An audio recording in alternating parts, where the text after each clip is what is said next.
Hi, everyone. Welcome to Boss Level. We are excited to have you here. And I have a really exciting guest here today.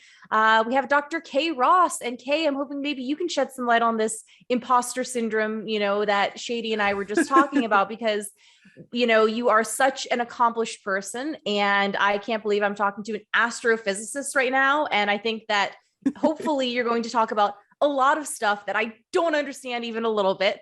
So can you first of all, please introduce yourself? Hello there. Thank you very much. Yes, my name is Kay. I'm online as Dr. Kay Ross. That doctorate in physics, yes, indeed. And I've had a strange trajectory through my career. Like fickle, I guess. Yeah, I started off as a physicist. It was in a branch of physics called particle physics, which is, if you've seen LHC and CERN and all that on the news over the last decade or two, that kind of branch, but I was out in the US. But about 10 years or so ago, I decided to take a little sidestep and ended up in the games industry.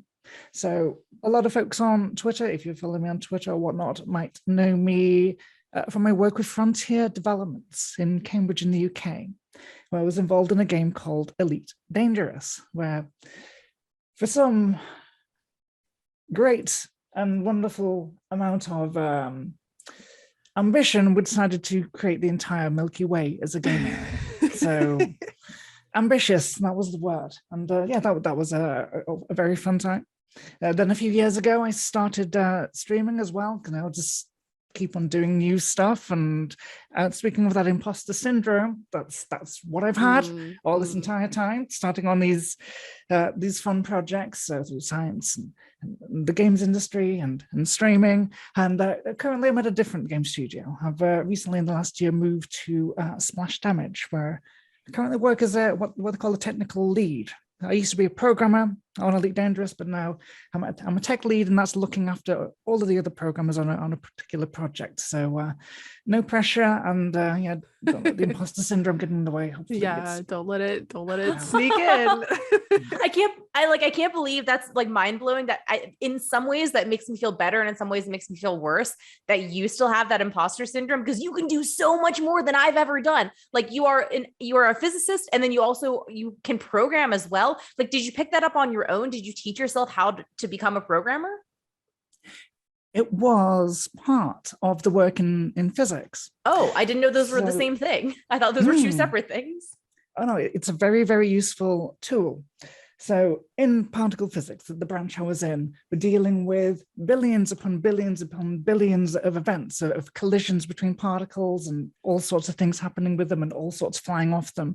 And we've got to track those things. We've got to identify those things, find out exactly what happened. And there's way too much to do by hand. So and you can't buy Microsoft particle physics off the shelf. So we need to make these things ourselves and share them across the science community. And so, you get a lot of people that are programming in all sorts of languages and all sorts of scripting. It's maybe, in many cases, not quite up to professional standards of the software industry. I mean, it was very cavalier, everyone doing their own little analysis, but it really ties in there. And from that, I was able to make the sidestep. So that said, computing and games have been an interest since it was very, very small. Since starting off with my first computer, which was a Commodore 64, an 80s 8-bit little thingy. And that's starting up with what do they call it? Commodore Basic, C64 Basic. And learning to script from magazines on that. Oh, God, wow. Just dating myself. That's awesome, though. Yeah.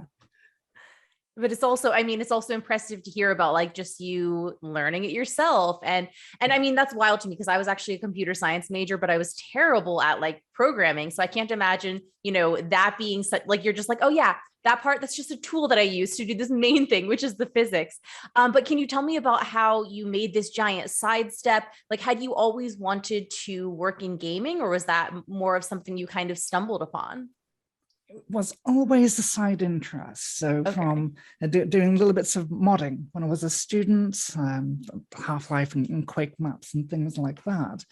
But the particular studio I went to, the particular project I moved on to, that is Frontier Developments and Elite Dangerous, that was something I specifically targeted, after they came forward with the Kickstarter campaign at the end of 2012, because that's the fourth game in their series. The second game in their series, Frontier Elite 2, they called it, I had on the Amiga computer. I had an Amiga 600, and that was one of the things driving my interest in science at a young age. And that inspired me so much. It brought so much wonder to do with space, what's out there, what these stars are, or these unknowable, unimaginable things happening. Stars being born, red giants, supernova, black holes, all these astrophysical things, which you don't have a frame of reference for really as in our everyday life, was there on this little Amiga game, on this little 3.5-inch floppy disk. That's amazing. So that really drove the interest there in science to learn more. I did it through school and through university. And then I guess it was a little poetic in the end that I was coming to the end of a postdoc contract for research. I needed to either find another one. Those only last a few years, and then I'll be finding a new job every few years or so, or I can make this step out to the side to the games industry. And here is this perfect project. It is the reimagining of something which meant a lot to me as a child, which got me into this career, and a chance to expand a hobby for a living, and also kind of learn real programming, because all of my physics programming was awful. Yeah, I was very fortunate. So you just kind of stumbled across Elite Dangerous as an opportunity? Yeah. So that's really serendipitous. That's like the perfect opportunity for you. I think it was the second time I'd applied though, because I wanted it. And I ended up reaching out to the CEO on Twitter saying, "Hey, would you take a physicist? I'm not really a proper programmer. Would you?" And said, yeah, go on, apply. And yeah. So when you had joined up, had they already undertaken the endeavor to create the Stellar Forge, or was that something that you came on and said, "Hey, wouldn't it be neat if we created the Milky Way inside this game?" Oh, it was always going to be a corner, a keystone, a key pillar, that's the right phrase, of the game. It was always on the plan. And so I arrived in April 2013. And so it had been undergoing some development up until that point. And I joined under the tutelage of the lead programmer at the time, Igor Terentjev, whose name I unfortunately butchered, and I apologize for that. And also a programmer called James Potter. And I think to an extent, though, I forget exactly how much, Jonathan Roach. And it was between all of us there setting up the systems to create the Stellar Forge.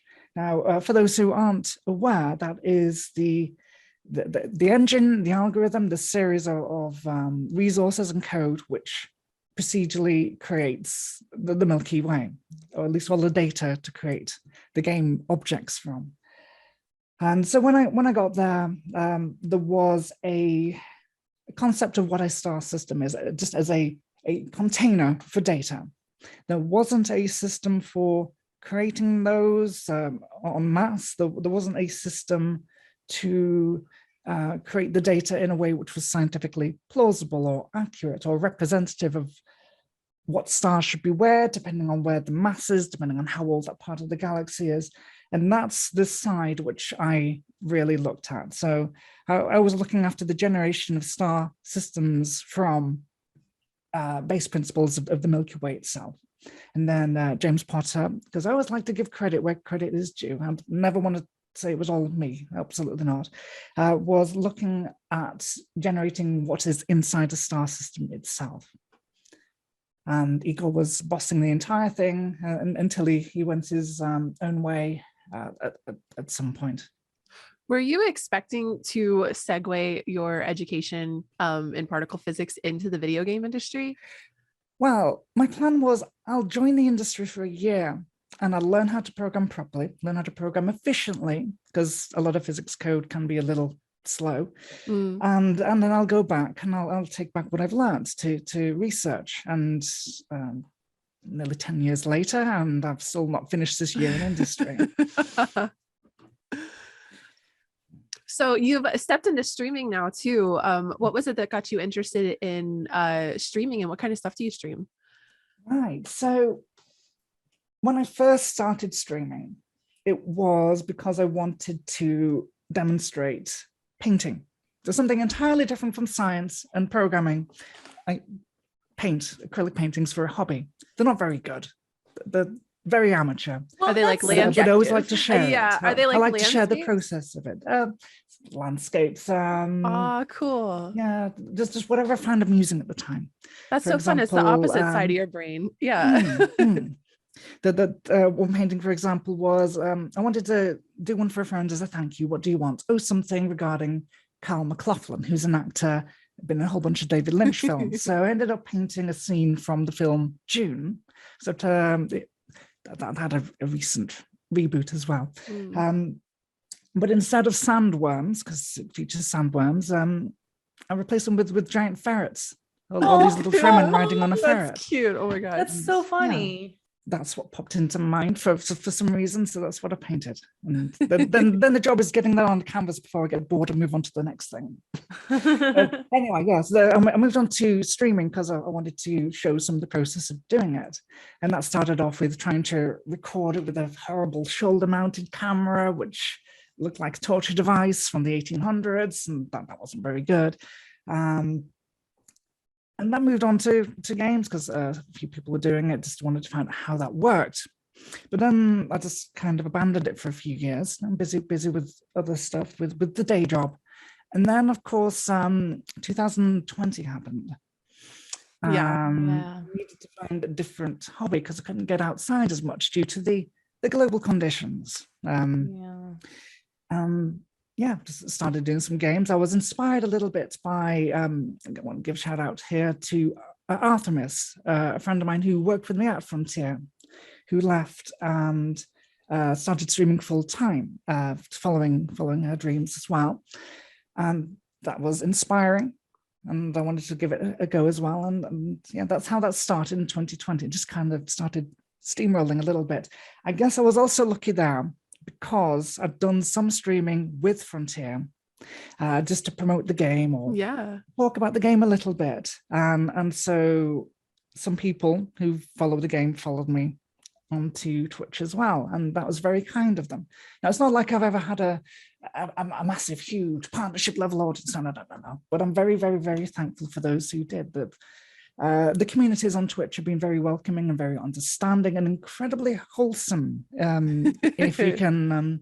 Wow, you found a good corner, didn't you? That has really kept me going over the last few years, and I can't thank people enough for the help for me getting streaming and also for being there and chatting to me through it. It's really got me through these last few years. So.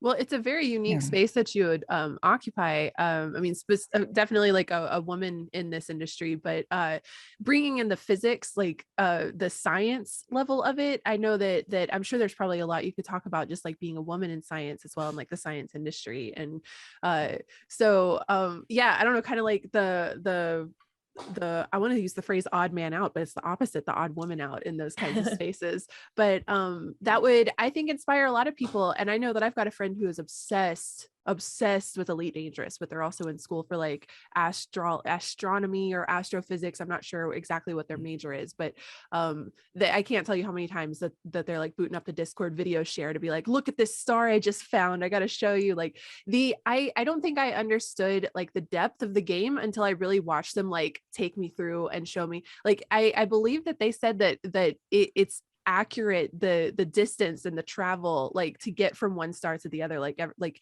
it's how I mean, I don't know if you can succinctly explain this, but how did y'all map the Milky Way galaxy into a video game? Like, how is that even possible? That's a very, very, very good question.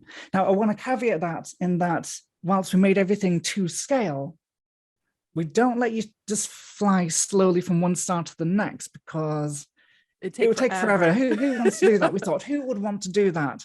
then of course we released it and people tried to do it. And but the only thing stopping it is some under the hood code glue to unload things and load in the next things. But I can't comment on things which should have been done and didn't go in the game. Right. Anyway, the question is, how do we make a galaxy? And it is a good one. I start off with a series of textures, of pictures of the Milky Way, just so that we can get the distribution of where things will turn up, right? And I've got a picture for where things are. I've got a picture for roughly how old that area is, because you've got your spiral arms, you've got the gaps in between, you've got the bulge at the center of the galaxy, and you get different populations of stars in different areas typically. So I can cheat and draw those out beforehand. And now, once we know where stuff is, because we're just mapping stuff at the moment, not individual stars, it's just stuff. Once we know where stuff is and how old stuff is, we can start going, okay, in this cube of space, how many, with the amount of stuff we have, how much could clump into what things, in what distribution? And that is handled in what we call an octree there, a 8-layer octree. So we get a very large cube, and inside it are 8 smaller cubes. Inside each of those smaller cubes are 8 smaller cubes. And each layer is looking after a different range of size of things which can generate. So you get the right distribution of sizes of stars. So you get the really, really huge ones, but there's only a few of them and they're very far between. Right. And then the really, really, really tiny ones, but there's loads of them and they're all packed in. And we can tune how we distribute mass between the layers so that things turn out how we expect, depending on mathematical models and what's in papers. I looked at so many PDFs of papers during that year. So what we ended up with is a whole bunch of points of, here's something with this much mass and it is here. And it is also this old.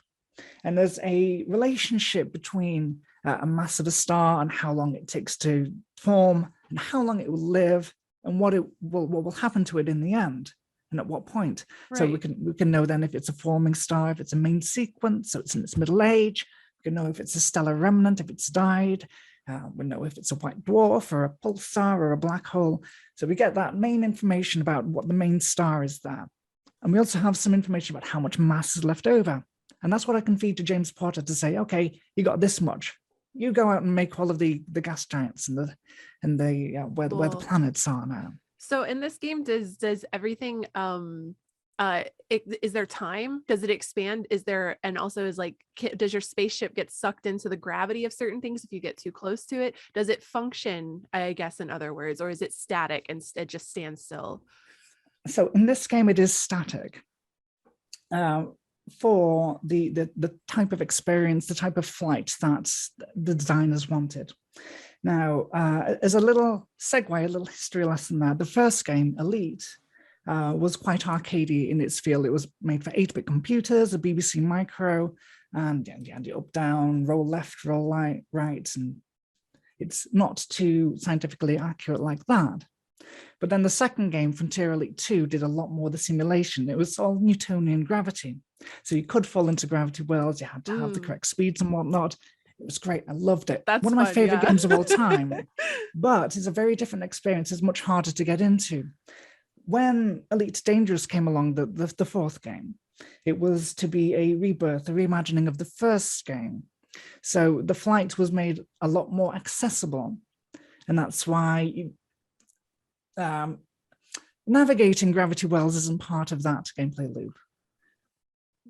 Cool. I'm a huge fan of just discussing space theory and how everything's formed. I'm even I want to ask about, how do you think the moon was made? So I'm before I dig too deep with you on this, or let's take a moment and pause for an ad break really quick. Okay, welcome back, everybody. And thank you so much, Dr. K, for being here and chatting with us today about your experience in the industry. I think I'd like to touch in a little bit with you on how you've kind of navigated both of these industries as a woman, or if that's impacted you at all, and what your kind of thoughts are around that. Absolutely. So for letting the audience who might not necessarily know me know. My experience in the science industry, in research, it's not an industry, is somewhat different now because I am a trans woman and I didn't come out until I was in the games industry. So my experience of science was as a closeted person in that respect. Oh, interesting. Okay. And many would think that it is a very understanding and open and good place to be for that, but it's not perfect. I mean, at the end of the day, all these people are individuals with their own individual upbringings and viewpoints and whatnot, and being amongst nerds and geeks and science freaks doesn't necessarily mean everyone's going to be as open-minded. Now, on the whole, lovely people, but there's also, in physics itself, a strong sense that this is the old boys club, and after work they go to the old that sounds very ageist. There's a thing over here in the UK called old man's pub. I don't know if there's the same thing where you are. Oh yeah, I mean, I like the old boys club, like I can see how it would sound ageist, but it's really just like the seniority. They've been here forever, so they'll always be here. Yeah, it's expected that you go there. It's expected that you be laddish and you drink ale, and it's just expected. If you don't do that, you're not included. And a very big part of any workforce or field you might find in is that social aspect of that collaboration, that working with people. And that can become harder if you don't have the same social aspect as the others. And yeah, I did struggle a little bit in science from that point of view. There's also in physics, there's a lot of groups trying to push advocacy for women in physics, and ensuring that voices are heard, and ensuring that the opportunities are there, and that cultures to the side of the main academics that you're looking at are not repressive or in the way. And there is sadly sometimes not an understanding about why those groups exist. Like, oh, this is all just maths. Why should we need to care about that? We don't care about the social. No, it all has an impact. Yeah. All this working environment can really impact all of your co-workers, who feels welcome there, who feels encouraged to be there. So I'm very glad to see these groups running. There's still work to go. On the other side, in the games industry, for me personally, from what I've seen, it's been absolutely amazing so far. So supportive in terms of transition, of LGBTQIA plus rights, all of that. I know there are difficulties in some places, in some companies. I've really looked at, though, between Frontier Developments and Splash Damage, looked after me very well. And that sense of collaboration, of that acceptance, and of, hey, however you are, however you need to be, fantastic. Let's all be friends. Let's work on something cool together. That's, yeah, it's very encouraging. And if anyone's worried about joining this industry, due to those things, I won't say don't worry, but I will say,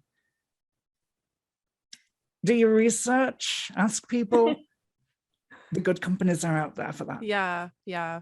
Yeah, at the end of the day, it is, an unfortunate fact that we're not going to get along with everybody. But in my experience, I find that the game industry has, I think, come a long way since, 10 or 15 years ago.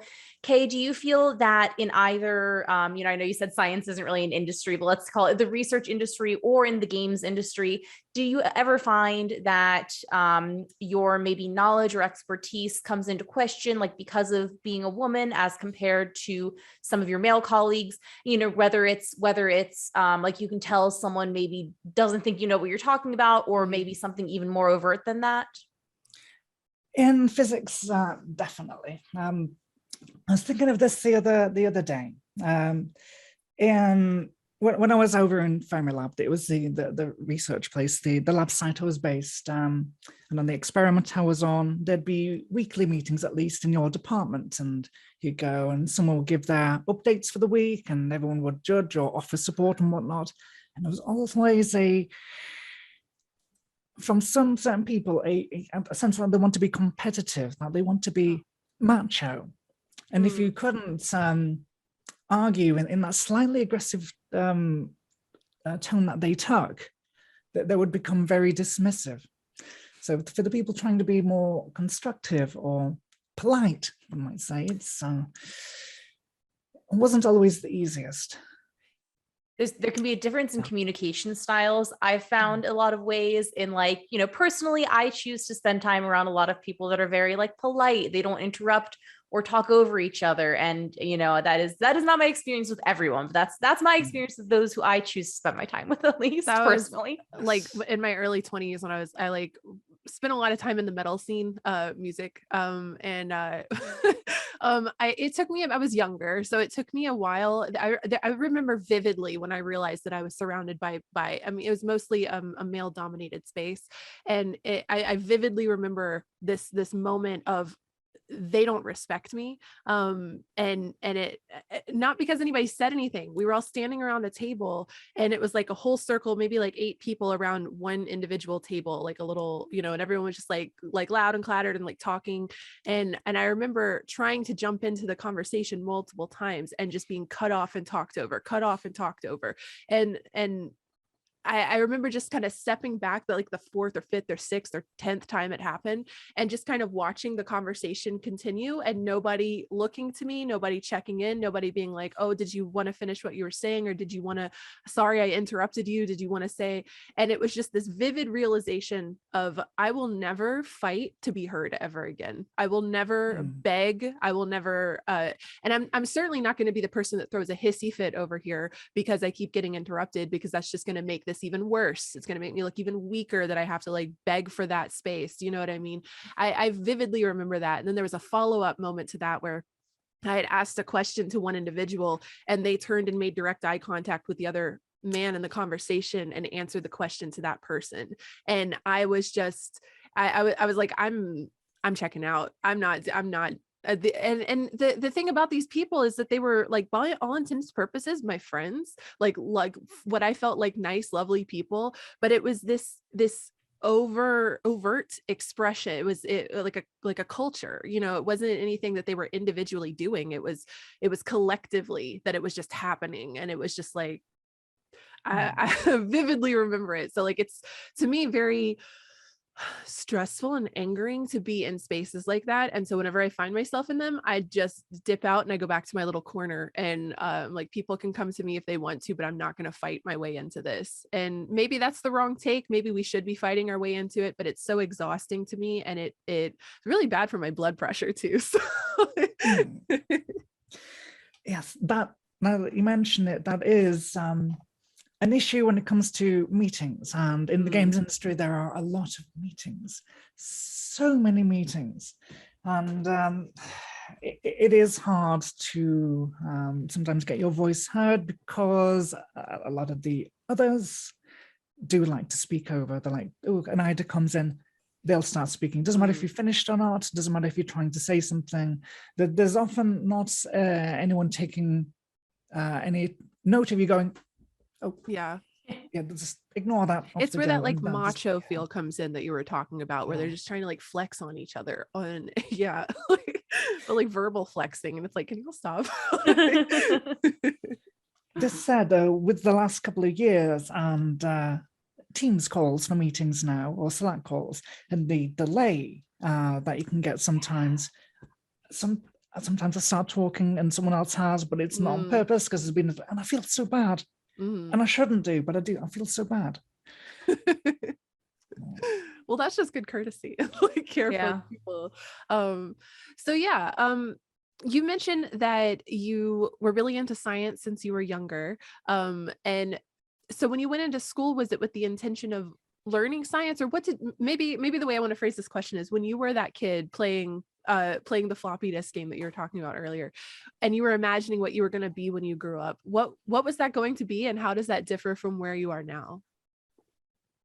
Oh God, that's a good question. I've got to remember stuff from an embarrassing number of years ago.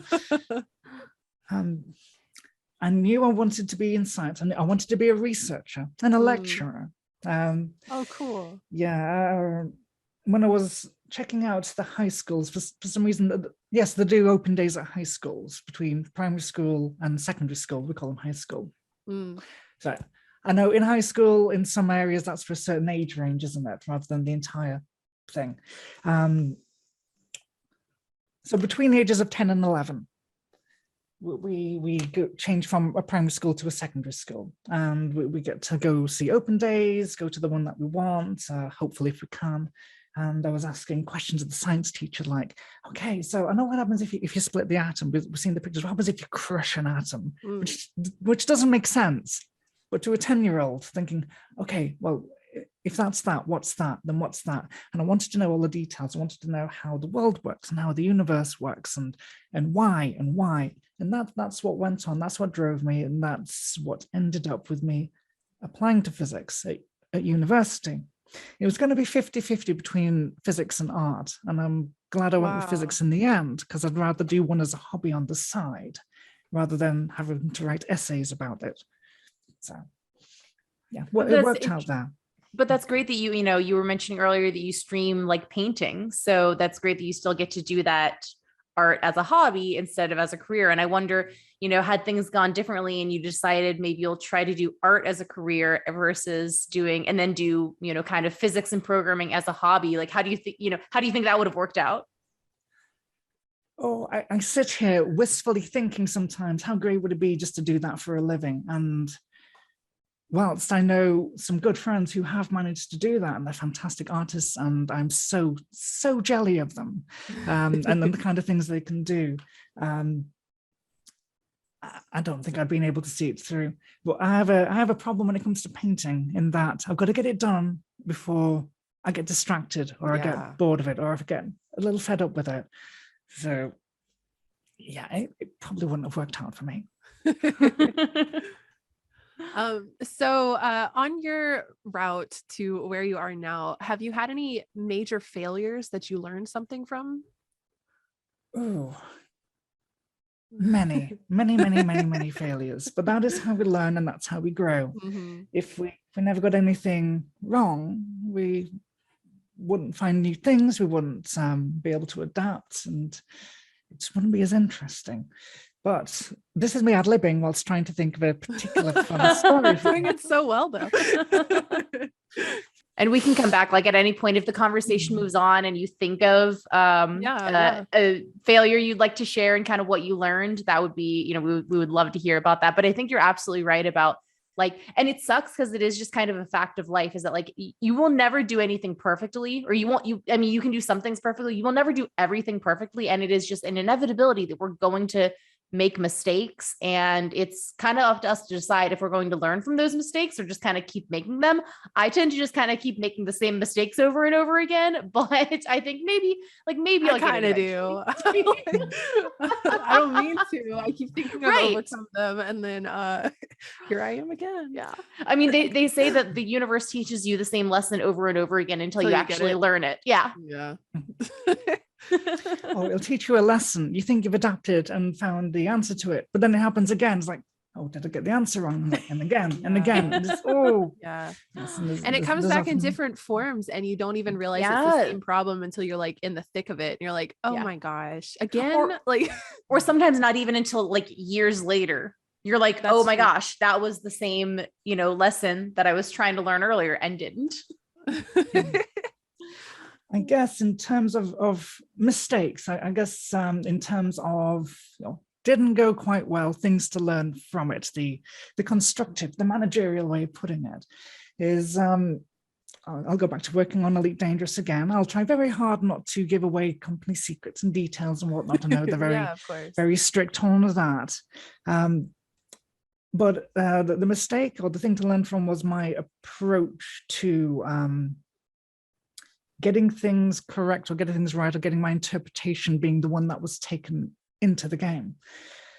And I started off with the impression thinking, okay, I've got to be the spokesperson for science. I've got to be the driving force for that. I've got to be the one fighting as hard as the other people there are fighting. And it was exhausting. it was exhausting. All it did was cause some conflict between people who also thought they had the mandate to be in charge of this part or this part. And that causes friction. And it doesn't cause solutions, and it just made me very stressed out. I was trying to keep up that fight, because I thought, if I don't, who will?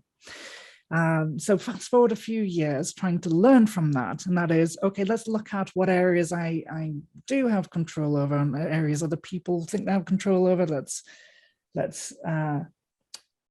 give way. Let's let them do their thing. Let's just do our side of it. And of course, without enough guidance, things kind of spiraled a little bit out of control that way, and then just caused a lot of stress again, because things weren't working, and too much to catch up on, and lots of overtime because people kept asking for things. And so in trying to be too capitulant, is that a word? That didn't sounds like it. Yeah, that just replaced the stress. So it's not a straight line from problem to solution. It spirals around. What is the right approach? How much should you fight a corner? How much energy do you want to put into a thing? And it's, as I said, I don't have an answer for it. It's everyone's individual, as we said a little earlier. Each case is a little bit individual. How do you forge a path in such a large collaborative industry, in a large project, so that stress and friction is minimized? And I'm still learning. Every conflict or every new feature, it's another bit of experience there. I relate to that a lot. I feel like it's like a seesaw, and I'm trying to get it to be a straight plank, and I'm like little bit more weight to the right, and then I'm like lifted up too far, so it's add a little bit, take a little bit away. It's also like a soup, like you've put one spice in and now you're trying to taper the other spice out by adding these different spices until you get the perfect flavor, and it feels like you can never get the perfect flavor. You're always adding too much of one spice to counteract the other one or something. It's frustrating, to say the least, but I feel like that's like part of the whole story of life too, is just trying, like we're all individually trying to find our own like space of balance in that. But yeah, thank you so much for your answer so far. I think that's gotten us to a good spot, and we've completed another level. So we'll take a save point here and hear another word from one of our sponsors. All right, welcome back, everybody. Thank you so much. Dr. Kay Ross is here with us, chatting about her experience in the research industry. I probably called it the science industry earlier. I know, I'm trying to sound smart. And I also thought it was. I thought it was an industry. I thought just there was. I mean, it makes sense. Yeah, you're a scientist. You work in the science industry, like. There are signs of it which are very industrialized. There are some universities who have an entire side business for their science department of, okay, we'll make these kind of instruments for you and market them out, or we'll do these kind of things for you. There are some rather commercialized sides of it, though thankfully I was never a part of that. I'm not good at business. Yeah. Okay, so we talked a little bit about some of the mistakes that you've made along your path, but what would you say are some of your favorite moments in your career so far? In 2017, Frontier decided to put on an expo for the projects it was doing, the add-ons it was doing for the game. And they said, hey, do you want to give a talk? Sure. I'll give a little talk on Stellar Forge, and I'll be up on the side stage, not the main one. It's just a small room, and the few people who turn up will be interested in the science part. Will come along, and we'll have a few questions, and yeah, that'll be nice, because I like to interact with people who are playing the game, enjoying it, talking about science, because that's what I'm here for. I like the science. And it ended up being that side room got packed out, and there was queues out in the corridor, and there's people baying to get in. That sounds all very full of hubris for me there, but that was incredibly humbling, and really demonstrated to me that those things that I was interested in, those things which influenced me as a child and got me interested in the universe itself, that's still happening, and I have the privilege of working on a project for that, and it was wonderful to be a part of that. That's cool. And I guess that kind of fulfills your like childhood ambition of like lecturing and stuff. So that's awesome. I was also thinking about that a bit with your streaming, because when I was younger, I wanted to be a teacher growing up, and doing internet, like YouTube and stuff, has been like a very interesting way to teach without being part of the education system, which I'm not a big fan of, but I am a fan of education. But the education system looking like I do, probably not going to work out very well. But so you are here on the Boss Level podcast, and we do like to ask, what does it mean to be boss level to you?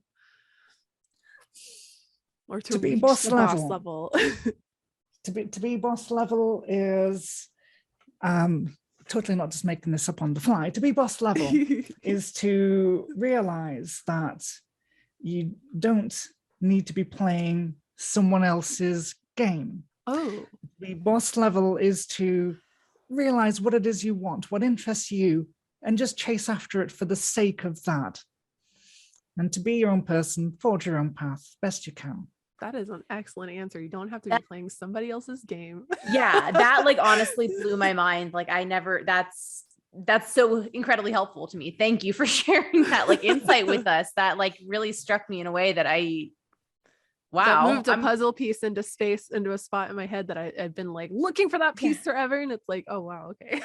Yeah, same. That did something in my brain that I really like. Wow. You don't have to be playing someone else's game. It's really easy to find yourself doing and this like new age internet or entertainment industry too. We all get wrapped up in like groupthink, and it's a lot like that scenario I was talking about, where like it wasn't the individuals that were talking over me, it was some like overarching system we were all partaking in, and we didn't even realize it. And it's the same, like we're all just kind of playing a big game and we don't even realize it. And I haven't noticed until I've stepped back recently and just kind of like went from active participant to observer. But it's like, what are y'all doing? What are we doing? But yeah. So you stream on Twitch, and we've talked a little bit about your painting. Is it only painting that you do, or do you stream video games? And do you have a favorite game? I do stream games. I mostly stream games now. I've got the easel set up on the side. I'm very ashamed to say it doesn't get as much use as it needs to. So I'm mostly on games at the moment. Now, my favorite game, at least favorite game streamed, was something who you had the narrative designer of, was it for last week's? Or one of the previous weeks, and that is Outer Wilds. And I never thought I'd find a game which impacted me so deeply and so totally as that. And I don't want to say too much about it because saying anything is spoiling things in this particular case. But to all y'all out there, if you're listening, if you've not played Outer Wilds yet, go give it a shot. It's a mystery game. It's a space game. It's so full of heart, and will get you thinking by the end for absolute sure. Cool. Okay. That is so fun, because Kelsey Beecham was actually our last guest. I mean, I don't know what order these are releasing in, but the last episode that we recorded, Kelsey Beecham was our guest that we interviewed. I know, I'm very curious about this game too. So I was just listening to that last episode before we started today. Oh, so you already know. Yeah. Well, what's next for you? You've had this, awesome career, and it kind of sounds like you have gone in a couple different directions. Do you see yourself following the path that you're on right now for a while, or do you see yourself maybe taking something else if it comes along? Yeah, that is a good question. So last year I finally quit Frontier. By the time I quit, I was a principal render programmer and in charge of a bunch of Stellar Forge stuff and whatnot, but I was somewhat pigeonholed into being that programmer on that system. And I was taking a step back and like, what is it I really want to be doing? Now, the answer to that is, oh yeah, I kind of want to be a game director. I want to take a concept for a game, run with it, make it as personalized as I can, but that can be dangerous, not dangerous, that can be difficult. Very different, but difficult in a large company. And so I started having a look around. Now, I didn't just fall into that entirely separate discipline, no. But I did find something which was kind of the path on there, which is this technical lead, which is looking after all of the programmers on a project, but also being a part of a project leadership team and offering ideas. And I like to see myself as a employee of a project, not as an employee of a discipline. And I try to work like that. So that is what I'm working on at the moment there. In terms of long-term goals, if I'm staying in games, it is that, yeah, I want to take an idea, I want to take a concept and run with it and see if I can direct it. But that's not likely to be in the immediate future. But goals are good, something to strive towards. They sure are. And I have one more question I'd love to ask everybody this, but if you can imagine a little 15-year-old Dr. K. Ross, and you could give yourself any advice from where you're standing now, what would you tell yourself? Now, if it's the 15-year-old Dr. K, I would say, yes, you're in your first band and it sucks, but stay with it because it's fun and you'll miss it. What kind of music did y'all do? That's so fun. Oh, so my first band, where it was called Jim, after the school bus driver. Yeah. And all we did was play some pop punk covers. So a bunch of Green Day. That's so cool. I love pop punk. Yeah. That is my favorite genre. We had two guitarists and a drummer. The drummer was the singer, if I remember as well. Cool. And no bass. So it wasn't the best, but it was fun. I miss doing music. But otherwise, I'd be saying, just be you. What you think is you, just be you. Don't worry about being wrong. You are you, and that is correct. That's beautiful.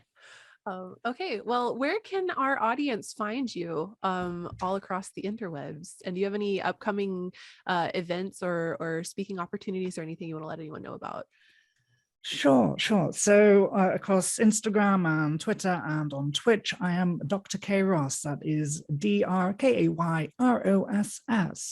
In terms of a schedule, I don't have a good one at the moment. I've become very lax and unprofessional, but I'm streaming roughly once a week at a weekend. And in terms of upcoming appointments and whatnot, this is hot off the press. I've not told anyone, not even on Twitter yet, but I'll be trying to do some charity streams next month for the Samaritans. They're doing a big fundraising drive, and I've had the honor of being asked to help out with that. So awesome. Watch this space, and we'll see what we come up with. That's super cool. Well, Jess, do you want to let everybody know where you are and what you got coming up? Yeah, so I am at Jess Brohard on Twitter and Instagram, and those are really the only places I'm currently kind of publicly active. I'm like working away at my day job at Gamers Outreach lately and not doing too much in the way of creating content, but if you want to follow me, that's where I am.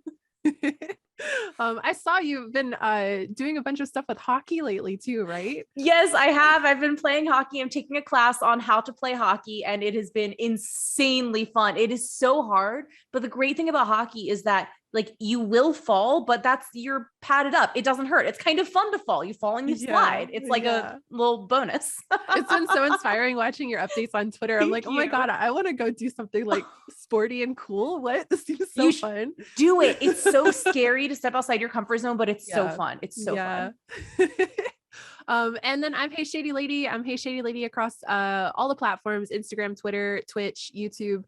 And I guess the most like upcoming thing I have is I've been revamping my website, HeyShadyLady.com. I'm really excited about it. And I've been working on a tarot educational series where I'm deep diving all of the esoteric symbolism in every single tarot card. And so we're going deep into mythology and history and all kinds of stuff. It's definitely intense, but it's been a lot of fun. And that's probably a project I'm looking to take on for the next couple of years. It's taking me 2 or 3 weeks per card, and there's 78 cards in a tarot deck. Cool. So it's a long project.